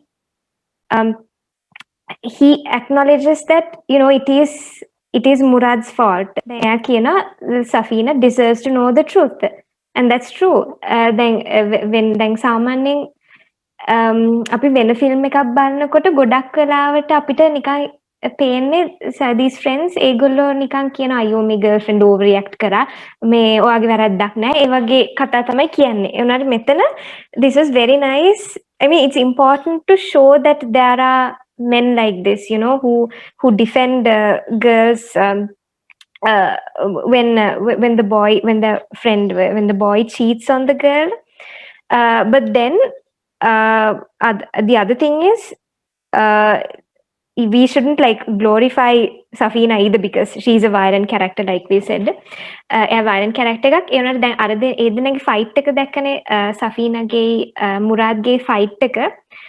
දැන් එතන මුරාද්ගේ අර he doesn't like, he is actually covered, just like this Moin says. He is actually very much being a coward. එයාට අර කියාගන්න දන්න හියට කියාගන්න තේරෙන්නේ that he cheated on her, and he's trying to sort of escape වගේ. And then yes, Safina has her faults, and Safina says sorry for it, but then Safina says, okay, I agree that I have a problem, but then we are talking about you lied, so that is also that kind of portrayal is also like, it's important, like when, because whatever it is, like at the end of the day, it was Murad who cheated on her, so then both problems should be addressed, right? Murad cheating on her, as well as Safina's violence and hitting Sky with a bottle. Does anyone have anything to say about this? Yeah, Kirosh, I felt like Murad during the call, he's acting as if what he did got kind of cancelled out by what she did. So, all that he wasn't acting as if he felt guilty about starting it, possibly he does say it. But yeah, I got that. Yeah. ඒකෙන් he tries to අර හැමතිස්සෙම පොඩ්ඩක් සෆීනගේ පැත්තටම blame එක දාන්න තමයි යන්නේ. Without admitting that he had a problem, and until like he would have never admitted that he cheated if like if he didn't have a friend like this, for one thing. If Moin කියන you're covered for not telling her, it was අන්තිම වෙද්දි එයා කියන්නේ නැතුව ඉන්න තිබ්බා that he cheated, but then I think it's important to know that, like, even if the roles were changed, if it was a man who was abusive and violent, if the girl was kind of nice, and if she was cheating on the man, it's still a problem. I mean, they're both problematic in their own ways. So we'll go on to the next one. So freedom of expression. So this is basically on mostly rap music. Does anyone know a bit about rap, the history of rap music, to talk about this?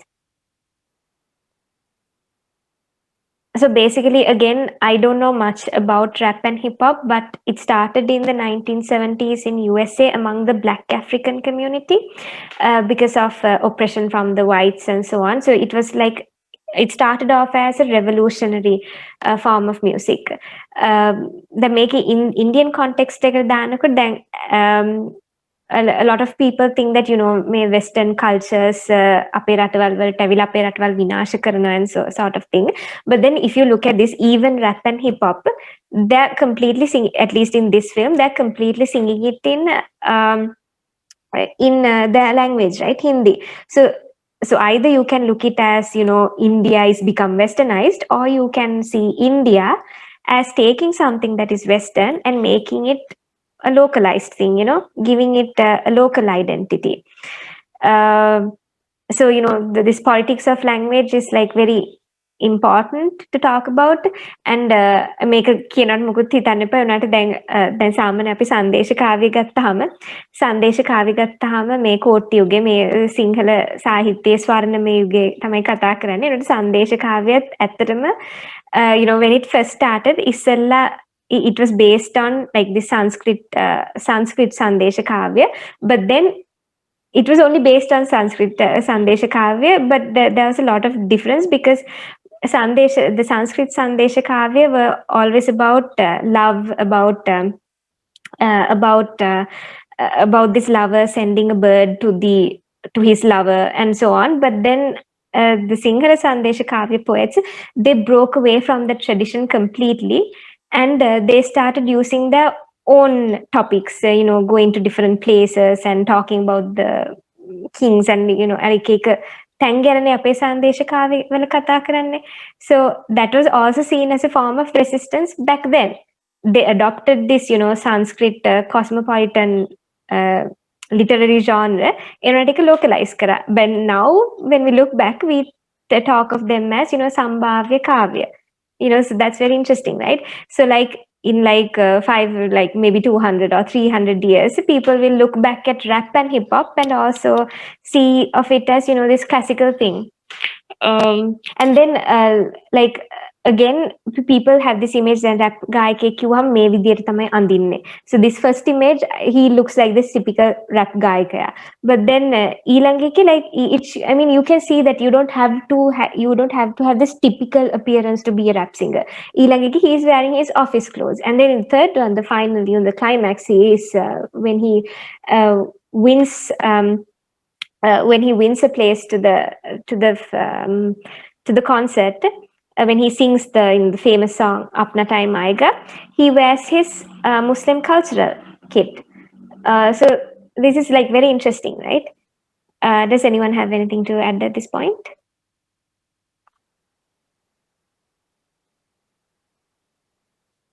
Okay, and again, because these are like rap songs, I really would have liked to go to have gone through all the lyrics as well because they're really interesting. But I didn't have much time. But just for your information, here, like I think most of the songs අර ගැන තේරෙනවා මොනවද කියන මේ class oppression එක ගැන අර freedom එක ගැන you can actually see how these lyrics go and you kind of understand what's happening. ඒ වගේම ඒ අස්සෙත් මේ political raps උත් තියෙනවා. So two of the raps in this film are Jingostan and Azadi. Yeah, you can just go and like it has mostly to do with like Indian politics.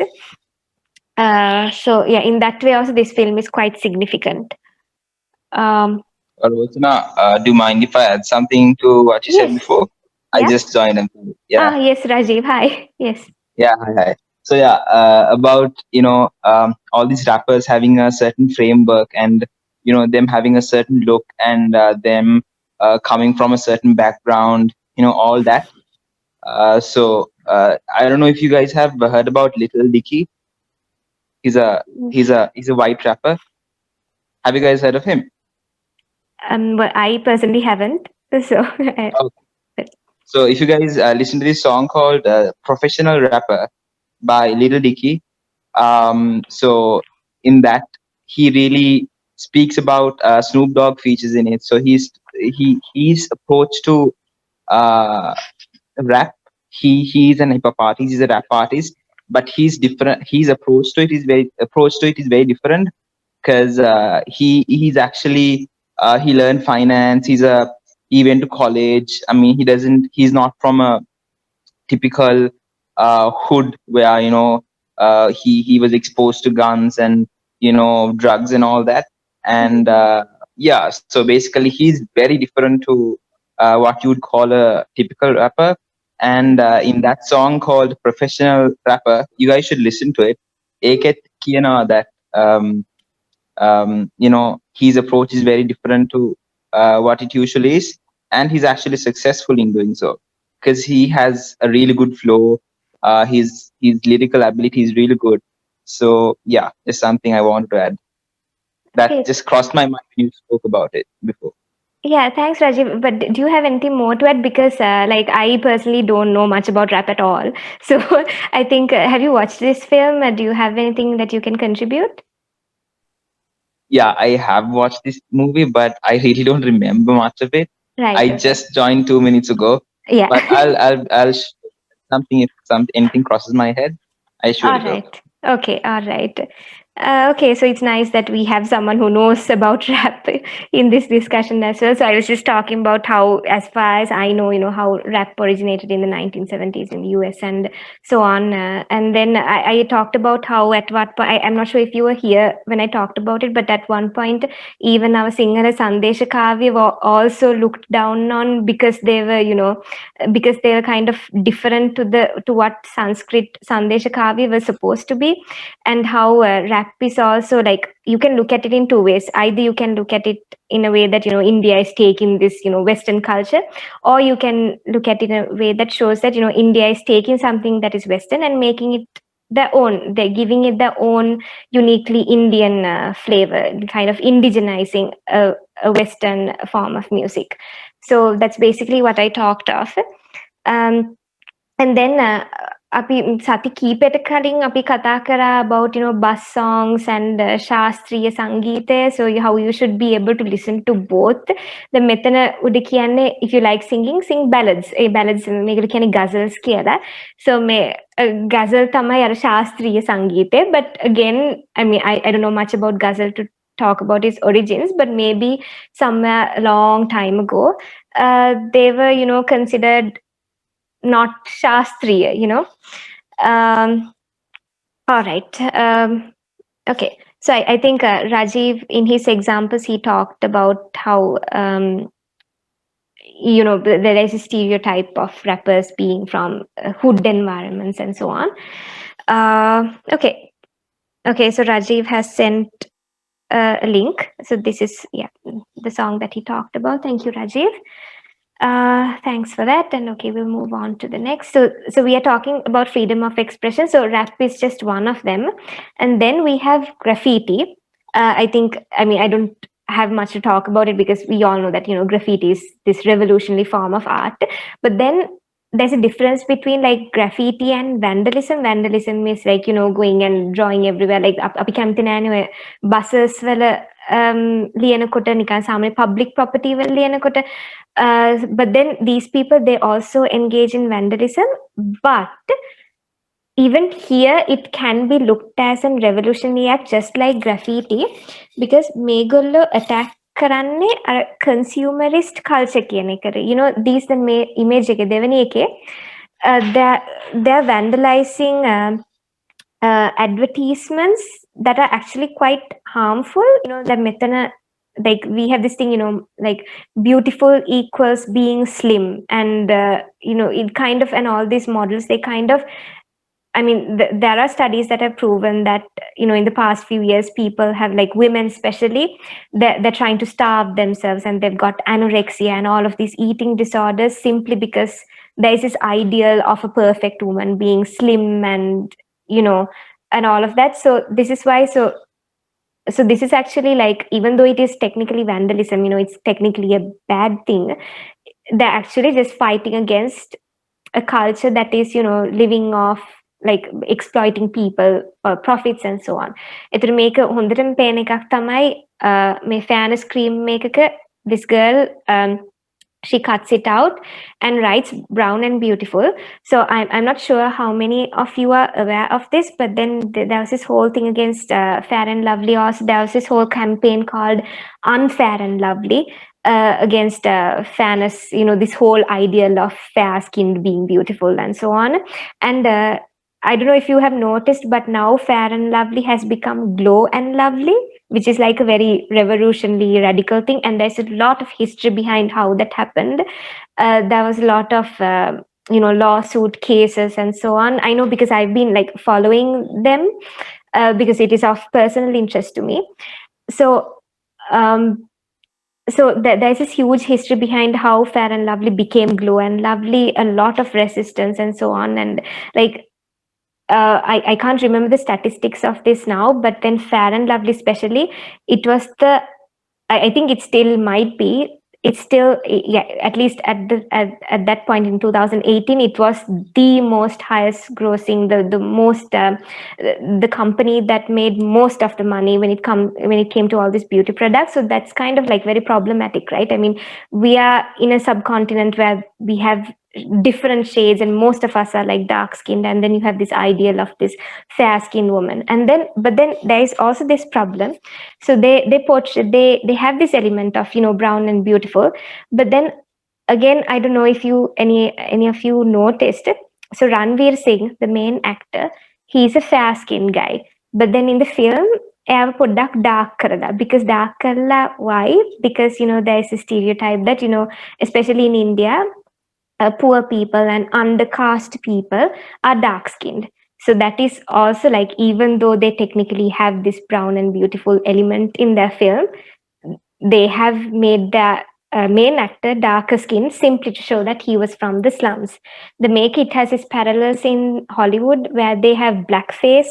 So mehe it's brown face in Bollywood, and in brown face it's more problematic because people don't even protest against it. Then Godak actors like Hrithik Roshan also has been in films like that where he has been made darker skinned. So would anyone like to say anything at this point? Yeah, Rochana, something I noticed when you're talking about it, Yeah. when it comes to women, the ideal beauty thing, Mm-hmm. movie එකේ පෙන්නනවා that it's problematic කියලා, but the cast is pretty much women like that. Yeah. So yeah, can film එක ඇතුළෙම there's contradiction. Yeah, exactly. Yeah. Cast and Amanthee, you actually thought Sky's character was a white woman, Yeah. right? Yeah. Yes. So like this privileged woman is like the extremely white, fair-skinned woman. And then Gayatri has says, but ironically, white people go sunbathing to get tanned. Yes, Gayatri. Thank you. Okay. So yeah. So Rajiv says, yeah. Okay. Mm, okay. So we watched this scene. So this is also. Just give me a second. Just give me a small second. Yeah, just hold on. So we watched this scene. So this I put this also under freedom of expression. So this is Safina. She talks about how like I want to like I want to talk to boys in your presence. Like I don't want to do it අර හොරෙන් කරන්න කැමති නැහැ. මට කැමති අර boys එක කතා කරන. I want to do all of these things in your presence. Like that, I think this is a lot of things. I think this is like very familiar to our context in our families generally. Like if parents were like less strict, like children wouldn't have to do things in secret, right? So I think like children want to do these things without having to go behind their parents backs. Make again a කාටරි මොකක් හරි කියන්න තියෙනවද?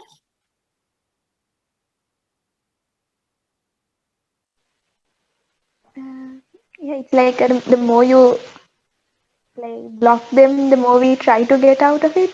Yeah. එකක් තියෙනවා ලංකාවේ කෙනෙක් hate very much, especially school.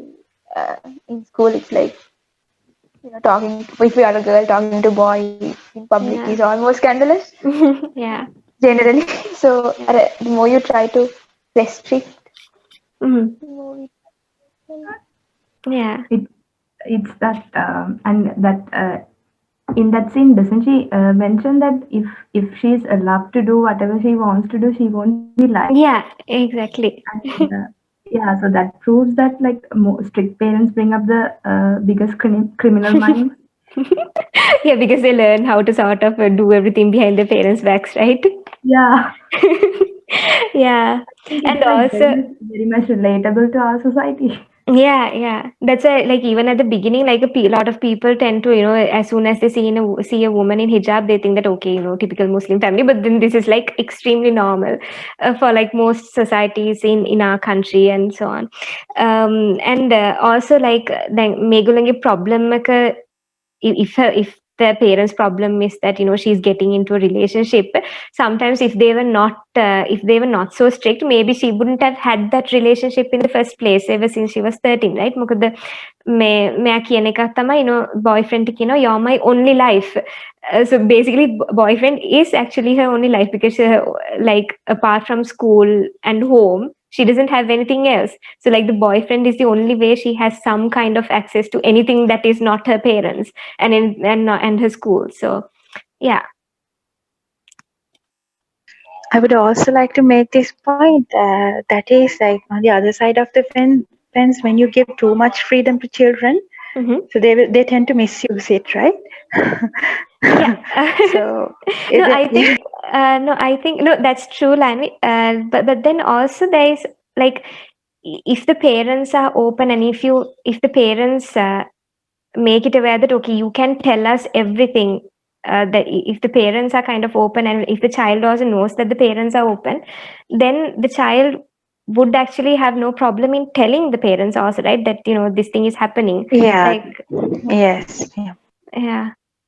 No, but like I think that whole like when you give too much freedom, like that is there as long as you don't like spoil the children, අර ඕන දෙයක් දීලා and then it becomes like really hard for the parents to handle after that.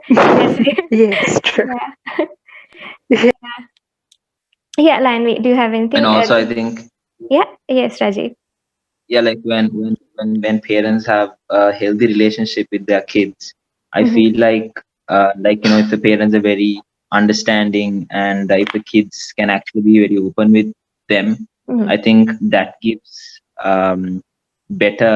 I mean, that would allow the parents to teach them what's right and wrong, and that I feel like that would allow the parents to take care of their kids, and direct them into a right. I mean, like avoid them from taking wrong decisions better if Yeah, when they have a healthy relationship where they can actually openly discuss things. yeah, Yeah, I guess. yeah. Thank you, Rajiv. Yeah, that's very true. And Lanvi, do you have any more to add? No, that's it. Okay, all right. Um, okay, all right. So, thank you. So then I think this is like so. Then we'll move on to friendships. This is like the last segment. So then, so Cher and Murad, this is like a wonderful relationship, right? Because I think there are like several points where you think that okay, make a dang friendship like a kade dang friendship like kade, when Murad becomes more famous than Cher, because Cher is the one who introduces Murad into the rap scene in the first place. But then there are like several instances, like he doesn't feel jealous at all. And then at that final point at audition when Cher gets kicked out, එතකොට මං ඇත්තටම හිතුවේ that something will happen to this friendship killer, but then he is like so happy and so happy for his friend, and he takes everything in such good spirit. So would anyone like to talk about this? You can type it in the chat as well. Okay, Roshna. Yeah, I also felt like I was waiting for it to like go up in flames, Rajiv. Yeah. But then it's really nice that they portrayed him like that. But then, it's usually common to see the the teacher if he's like defeated at a Anipatra. So, but this happens a lot. There are supportive friends. Yeah. It's really nice when that is shown on screen and not that just the toxic side. Yeah. And also, like one other thing is, in India, there is a lot of tension, Hindu Muslim tension. So this was actually seen as really nice portrayal of a Hindu Muslim friendship. So that aspect was also like that aspect also made this film very popular in India. Okay, so we move on to the next friendship. So Moin, and I think we And talked also, about. I feel Yes, like Rajiv. there are two sides to it, because when you Yeah, hello, I'm yeah, sorry. Yeah. So I was just thinking, I mean, if someone wants something very, very bad, and when you don't get it, right, it's normal to feel emotion. Like, it's normal to feel bad about it and react in a certain way. yeah, true. So, yeah. So, Yeah, yeah. that's also there. So you have to have like really good qualities, and like be strong from inside to support your friend right throughout it, I guess. Yeah, and also just imagine if Cher actually did get upset. Ekat අර කමක් නැහැ නේ ඉතින් upset වුණ එකත්, right? Like I mean, it's normal to have these feelings of disband, disappointment, and all of that. So yeah, as long as he didn't do anything bad just to sabotage Murad's character and career in the future. So Moin and Murad also, so we talked about this before. So again, like when Moin is taken into prison, අපිට නික එකපාරටම හිතෙන්නේ okay මෙයාට මෙයා blackmail කරයි. That's the kind of image that people usually get, because I mean that's the kind of thing that films usually portray, right? Sometimes. So that is like this point where conflict happens in the film, but then it was like really nice Medanagi friendship and how and Amanthee talked about how he was concerned about the kids and how the kids are not simply this business asset or whatever. He was actually concerned for them, and his character in general, he helps Murad during his troubled times. And when he's taken into prison, he was tortured, but he still doesn't tell that, Murad was also part of this.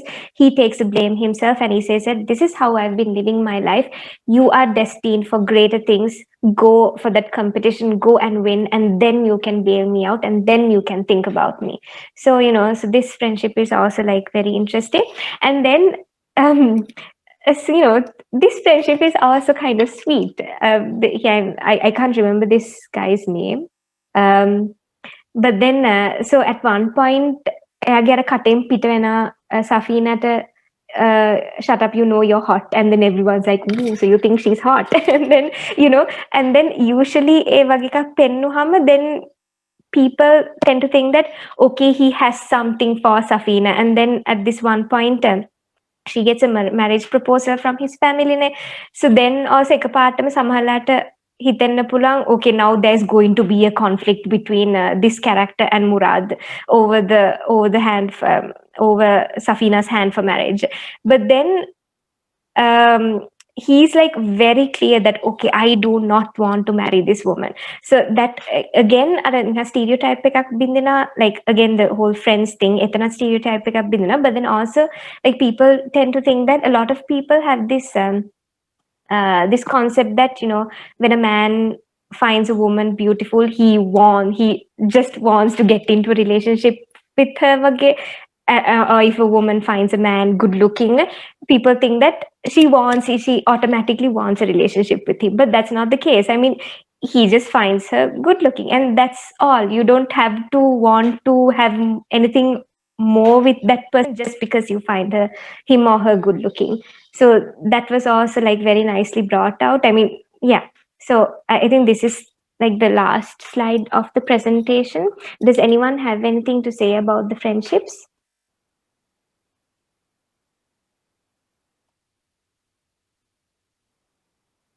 Okay. Yeah. Like just one thing, in the previous one, Moin and Murad, there's this thing saying like there's no honor among thieves, but this relationship completely breaks that down. Again, it shows how complex their lives are. Also, again, you're not a thief and you don't come with this baggage that you associate with thieves. Yeah. But the characters are very complex. A movie, I think it was brought out nicely. And in the other one, the other friend. Yeah. I can't remember the name. Yeah. Like you said, he stops at calling her hot. Just at a marriage proposal, like again, out past when he goes and tell Murad, he says like, I can't marry her. She's crazy. The craziness has not got cancer because she is hot. Yeah. Yeah. He's like, he sees her as a person, and the whole thing he gets it. I find that really nice. That's very nice. Yes. Would anyone like to talk about this? Okay. So do you have any more themes? These are just some of what we just decided to talk about. And again, like this is like heavily underprepared because of our exams, and as you can see, we don't have that many people as well because everyone else also has exams. So yeah, does anyone else have anything to add? Any other themes that you saw in the film, or like even if you haven't watched the film, just any questions that you want to clarify about the film? If you haven't watched the film, I do recommend you to watch it because it has a lot of more than the ලොකුවට තියෙන themes වලට වඩා අර චූටි scenes. They're like really interesting. The make it a mention karata vada, there are a lot more scenes that I would have liked to have talked about, but yeah. තව scenes එකක් තමයි මට වැඩියම කැමති හිතුනේ as a Murad, as a Muslim, he doesn't drink.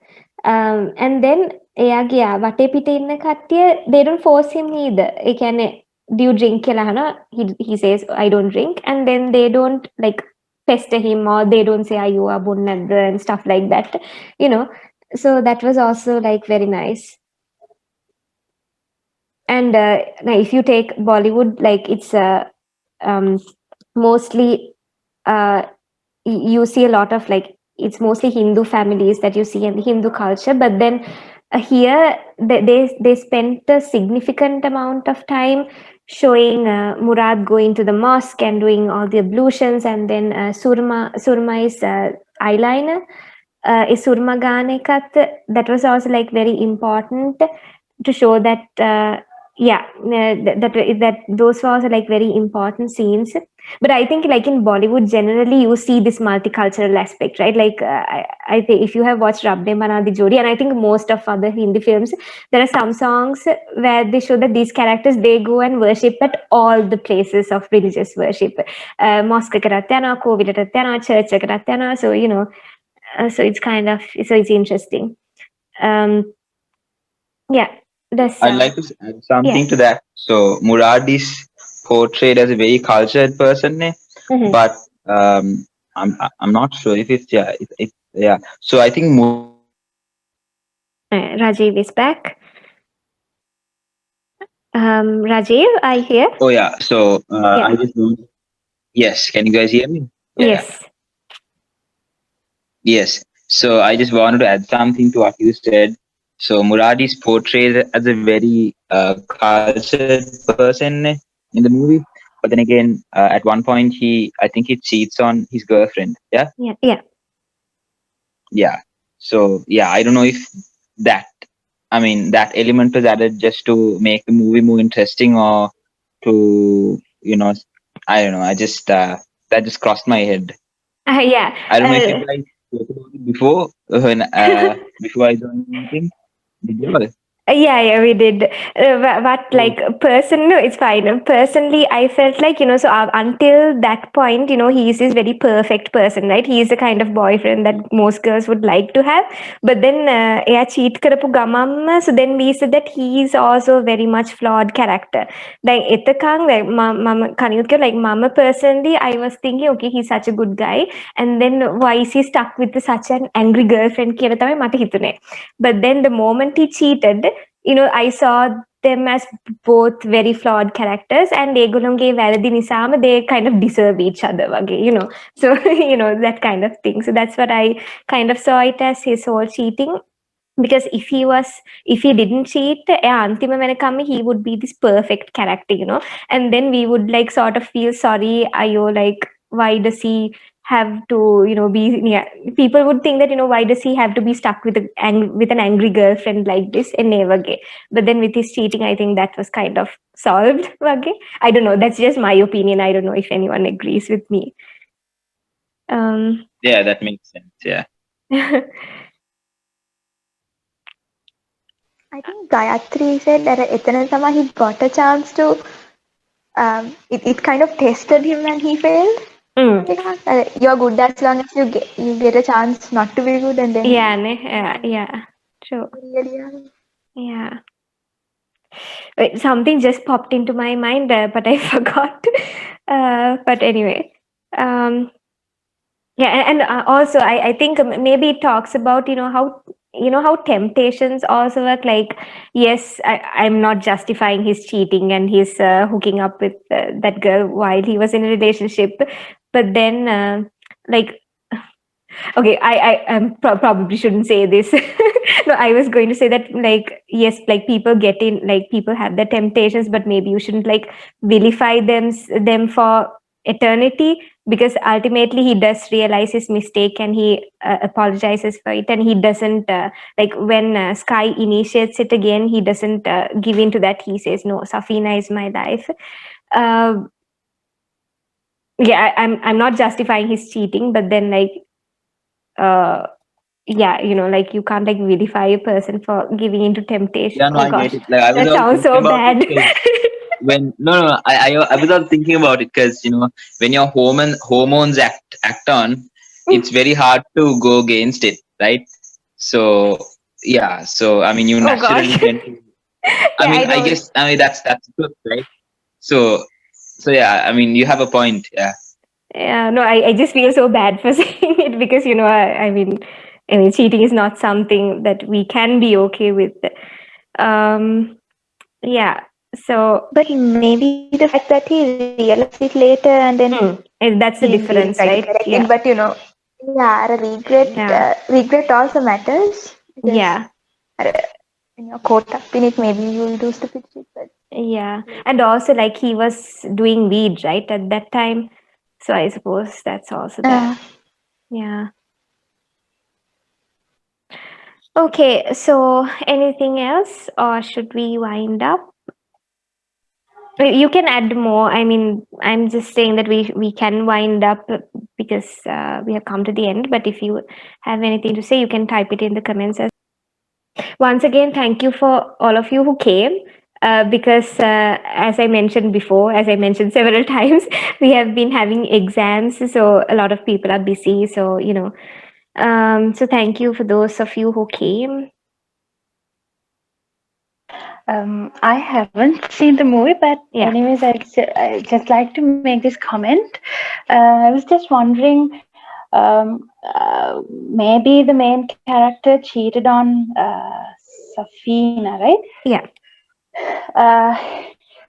Could that be because she was, අර එයාත් අර එහෙමම like Because she's violent she and doesn't yield herself, right? She doesn't yield in. Could that be a reason? like I personally think I don't think that's the case because I think Murad likes her for the fact that she is so independent and she has her own mind.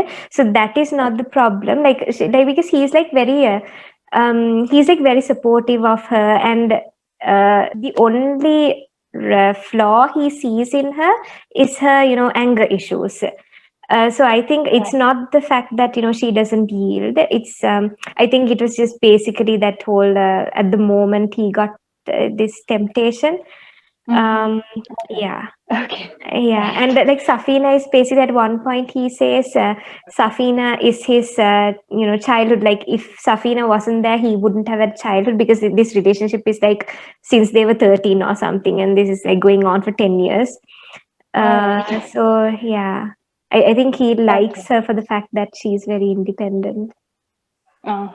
Right. But thank you so much, Lanvi, for bringing up that question. But do you have any more about the film? Since I hope you are able to watch it after this discussion. Yeah, I'm definitely going to watch it. Okay, Yeah. all right. And Lanvi, I'm sorry, but like I think the rest of us sort of know each other, but I don't know you, and I'm not sure if anyone else also knows you. Could you like introduce yourself if you're okay with it? Like basically. Yeah. I'm okay. I'm Lani. Well, yeah, that's it. Okay, all right. Okay, all right. Okay, sure. Well, last week I couldn't join your discussion, but from the topic, I guess that it would have been a very interesting one if I had joined it. Anyway. Yes, that was Amanthee's one on military history, like women in military history. Yes, that was a very interesting presentation. Right, I'm also from University of Peradeniya. Really? Oh, I'm so sorry. I'm so sorry. Like which faculty and which batch are you from? Well, Rochana, you might know me as Tarini. Right. Okay. Okay. Fine. Okay. Okay. Right. All right. Okay. Yeah. Okay. Okay. Okay. All right. Okay. Okay. Thank you. So does anyone else want to say anything? And Yeah, earlier we were discussing about how aggressive that girl was, right? But that in a later scene you showed, the male character says that she is just like her mother and she might kill him if he says the truth.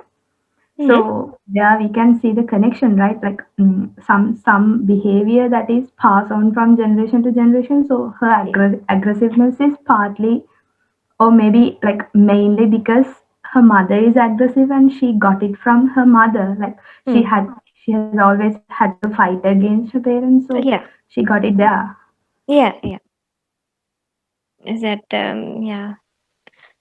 So it was like her way of venting and venting her frustration and so on. Yeah, there are, I remember this. I think I mentioned it to you, Rose. I said, you said how typically the image of a Muslim family is the women are oppressed and the man is usually the oppressor. But මේ කතාවේ කියන්නේ the father actually is the one who supports her medical career, and the mother is the one who's trying to again, push her into the system. And so that was also nice that they showed it. Like it's not just because it's a Muslim family or any family, the man is not always the one who crashes the girls' dreams, the daughter's dreams. Yeah. And also, again, this whole, since we're talking about the Muslim element, a lot of films sometimes show, at a poverty-stricken Muslim කෙනෙක් වුණාම automatically at a terrorism වලට යනවා කියලා. But then here, this was like it was like a fresh outlook into, this whole aspect of poverty-stricken Muslims. Okay, all right.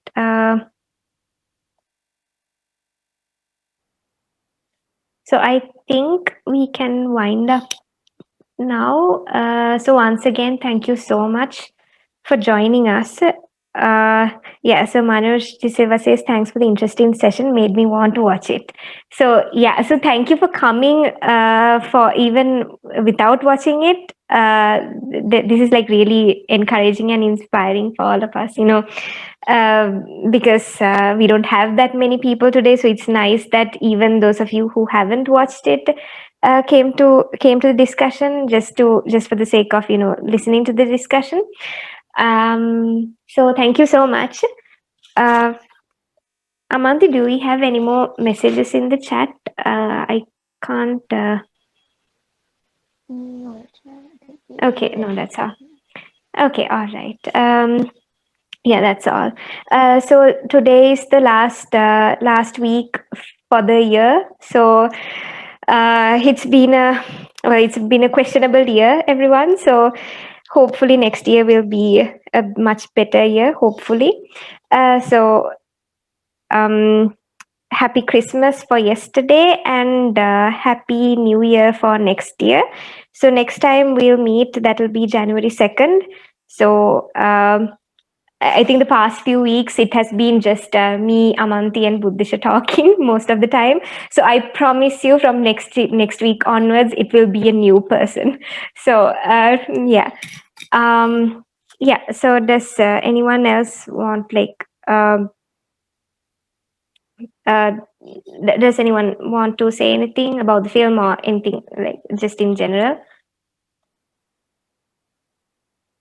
What's the next week session going to be on? Is it already decided or? Yeah, it is decided, but we usually upload it on Wednesday, and I'm to be honest, I'm not completely sure of what the topic is. Because that person hasn't confirmed with me yet, he kind of changed his topic.